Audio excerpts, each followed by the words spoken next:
We're back with the Melodic Caring Project. Today we're in Santa Barbara, California to connect with Toad the Wet Sprocket frontman Glen Phillips. Glen talks about how music is the language of creation, and he dedicates and plays a beautiful song for our rock stars and hospitals around the world. Here we go! Walk on the ocean, step on the storms, flesh becomes drifted out in California. Joining us from his home in Santa Barbara, California, Glen Phillips. Glen, how are you? I'm doing all right, thank you. Up and about. It's a Wednesday. It's an exciting Wednesday. So, speaking of that, you know, just kind of the way that this whole experience is impacting life and, you know, music and creativity, and how are you? What have you been doing to stay engaged and upbeat and creative?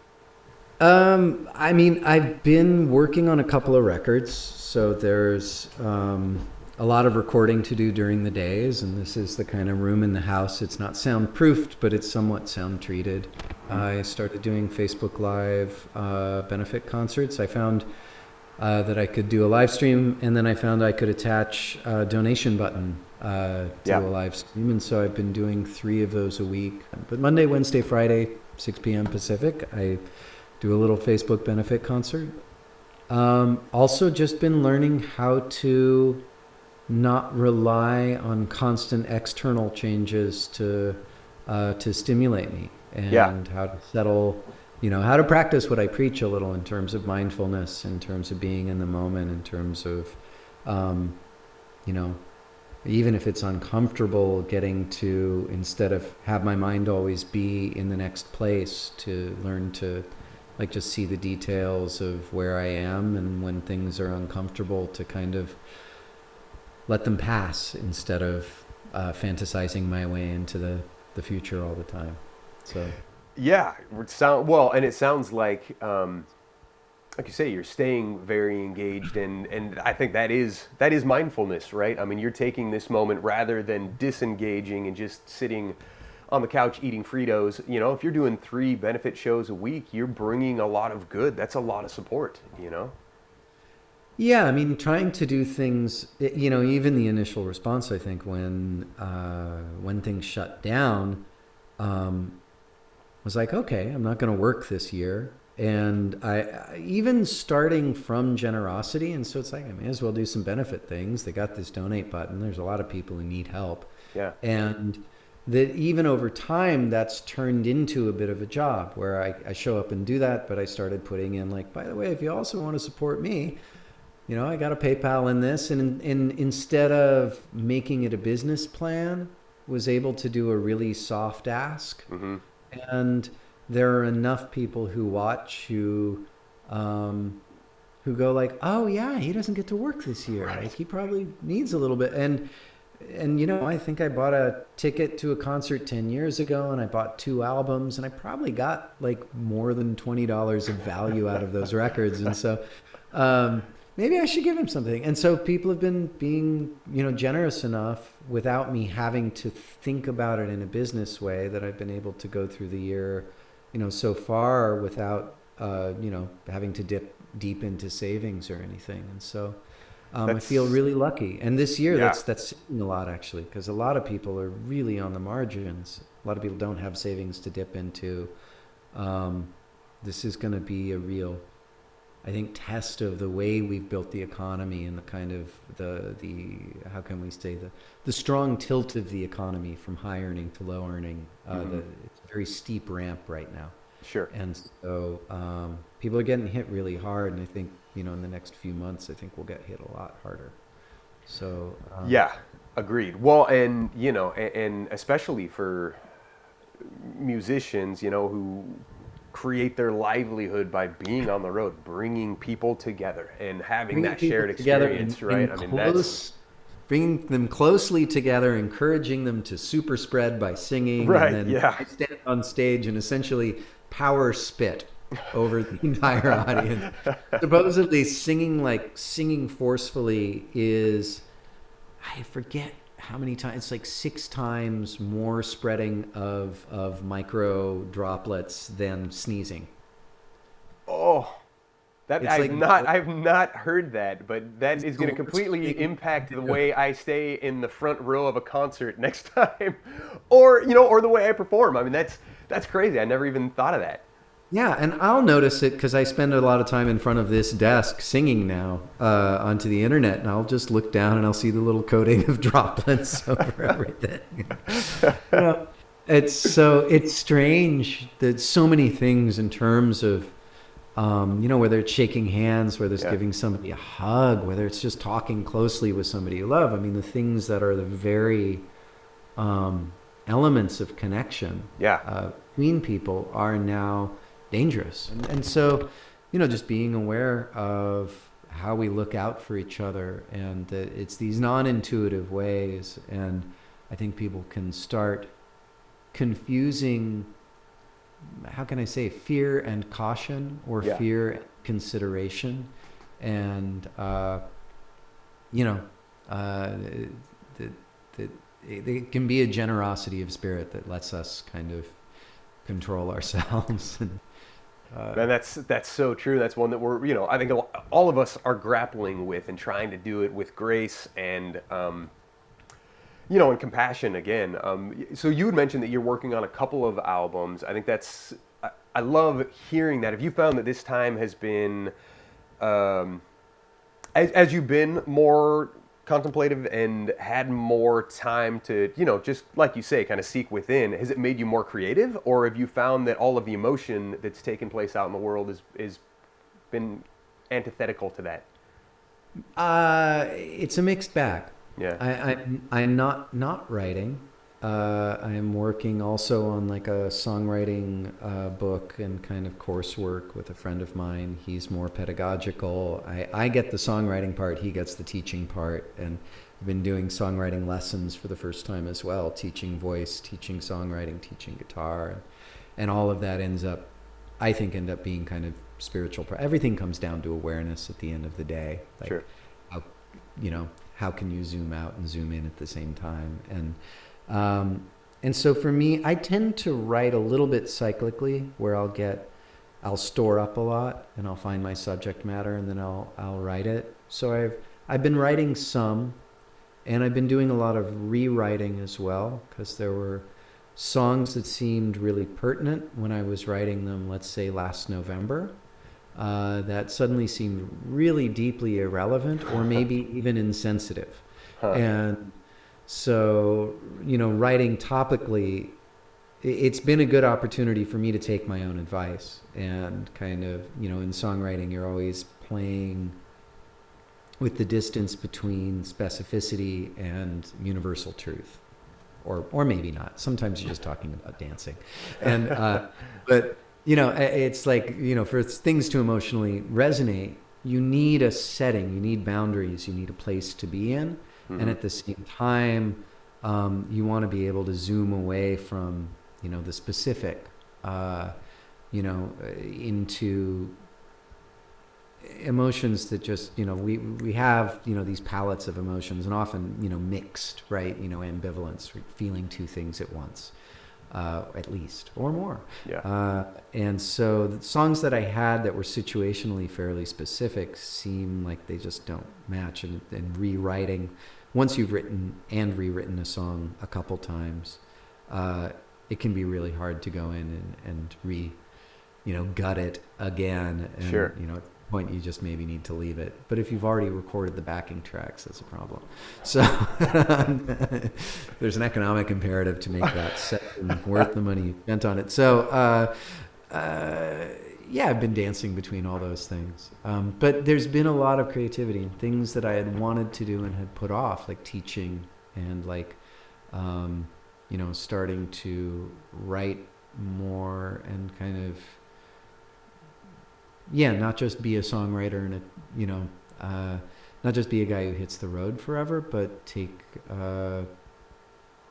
take some of the other jewels and make something out of it. It's been a great opportunity for new types of creativity and new answers, and even realizing that if I'm not on the road all the time, I actually don't need to earn as much money because I'm not paying out. I'm not paying for travel, Less hotel, overhead, paying people, and it's like, oh, I've always wondered about living simply, and this isn't so bad. And so I don't know if I think for all of us, there's also this idea of wanting to return to normal, and then getting to ask if we want to return to normal simply because it's something we were habituated to, or if normal is really something you would ever choose, if you could redesign how you lived your life, or redesign even how we relate to each other in society. And do we want to be consumers? Do we want to be isolated? Do we want to be I don't know. Do we want to, learn how to communicate again and have differing opinions, and also be able to reach across the aisle? And, so there's a lot in the air right now. That's no question. To come up with something that's more sustainable, that's kinder to more people, where, and it's brought a lot of inequity to light. So I'm optimistic that, we can make some evolutionary steps. I can also be pessimistic. Call me tomorrow, and I might be in a terrible mood again. But changes day to day. Of course. I mean, I think setting our sights on what that outcome is, and like you say, living with maybe, just maybe more empathy and more compassion towards each other, more equity, will be the result that happens if we decide that, this has brought to light that we have things that we need to change, that life would be better for all of us if we really take a hard look at this right now, and then choose to adapt what our normal is, Mm-hmm. And I mean, there is, I remember, I think it was Wes Nisker, who's a Buddhist teacher, was talking about, the reason why we're happy when we get what we want. And we're a culture that is so overly entertained, and kind of, we don't sit with our discomfort very well. We don't mourn or grieve very effectively. We like to patch things over and move on, and sit with those uncomfortable feelings. And the thing about wanting things and getting them, buying more, entertaining, doing these things, is the real happiness in getting the thing you ordered from Amazon is that once you've received it, you get 20 minutes to possibly 24 hours of not wanting. And that the relief of not wanting is profound. And once that relief wears off, we decide we should start wanting something new again. So we start, go back to the online shopping or the futurizing or the whatever it is.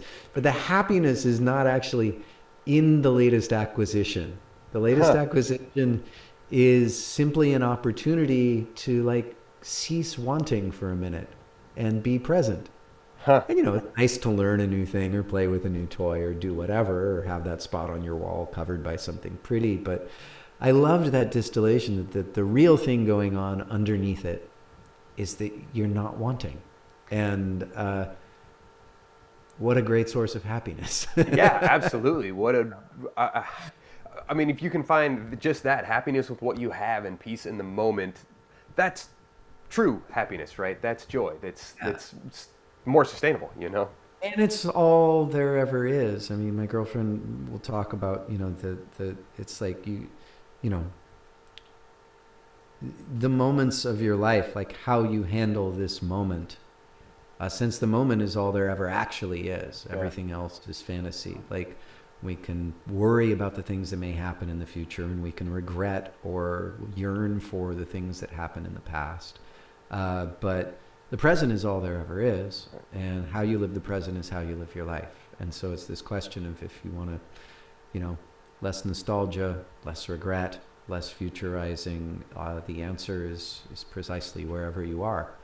And you get good at what you practice, so that getting good at showing up in a moment and while at the same time, like, not shutting out the hard stuff, not going into a false narrative about everything being happiness and bubbles and balloons and puppies. But some things are puppies. Puppies are great. But puppies are nice, and kitty cats. It's so good. Oh. But like, if you can hold it all, like, most times we actually have a lot more resilience and capacity than we think we do. So anyway, that's been it's been the practice. And some weeks I lose it, and some weeks I get it back a little, and some weeks I lose it again.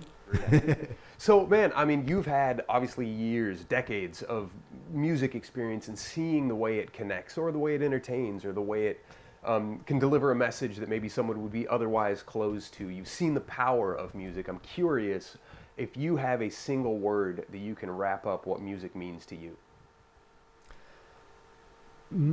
What does music mean to me? I don't know. Love. I mean, I don't know if I have a single word for it.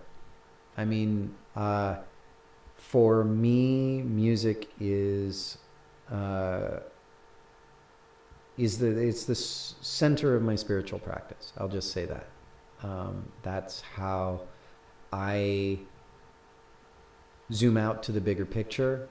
It's how I focus my mind and my body and my spirit and get them all moving in somewhat the same direction. It's how I, even in just singing a song that I love, it is how I am able to stop existing for a minute and become something else, where my concern is no longer who I am, but like being the vessel for something that's kind of passing through me and getting to, experience a form of purposeful non-being. And to be utterly lost in music is the most wonderful thing. Yeah. Well, speaking of it, of that language of creation and of being able to give back with that and be more loving with that, do you have a song that you want to dedicate to some specific kids in hospitals and share with the world? Yeah, could I do a weird, I don't know why I want to do this one. It could be a little morbid, but maybe it's not. Would you mind if I did a song by the Avett Brothers? Yeah, of course. I don't want to mind. I'm just feeling like I want to sing that one. So this is, and I should I mention our kids who are here? Yeah, please. Let's give some dedications. Yeah. We got Ambee in Michigan. We got Mason in Texas. We got Hannah in Pennsylvania and Maddie in Washington. And also want to say hello to the kids watching at Kaiser Permanente in California, University of New Mexico Children's Hospital, Mary Bridge, Sydney Children's in Australia, and Seacrest Studios. So this is to all you all. I got it 80% right or something. So, all right. When my body won't hold me anymore, it finally sets me free. Will I be ready when my feet can't walk another mile and my lips give their last kiss goodbye? Will my hands be steady when I lay down my fears, my hopes and my doubts, the rings on my fingers and the keys to my house? No hard feelings.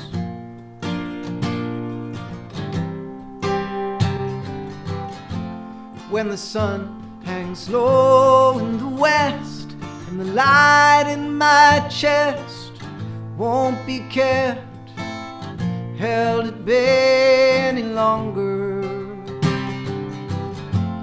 When the jealousy fades away and it's ash and dust for cash and lust, it's just hallelujah and love in the thoughts, love in the words, love in the songs they sing in the church. No hard feelings. Lord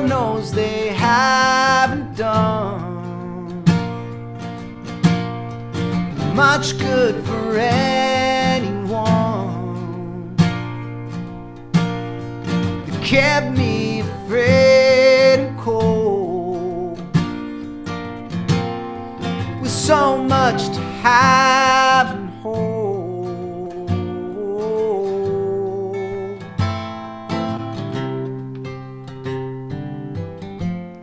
When my body won't hold me anymore, and it finally sets me free, where will I go? Will the trade winds take me south through Georgia grain or tropical rain, or snows from the heavens?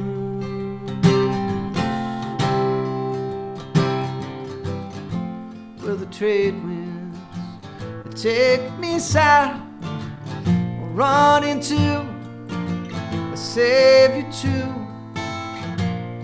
shake hands laughing, and walk through the light, straight through the night, holding all the love I've known in my life, with no hard feelings. Lord knows they haven't done much good for anyone. It kept me afraid and cold, with so much to have and hold. Under the curving sky, I finally learned why it matters to me. You say it and mean it too, for life and its loveliness, and all of its ugliness, as good as it's been to me.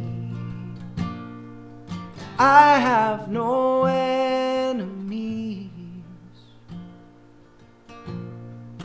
I have no enemies. I have no enemies.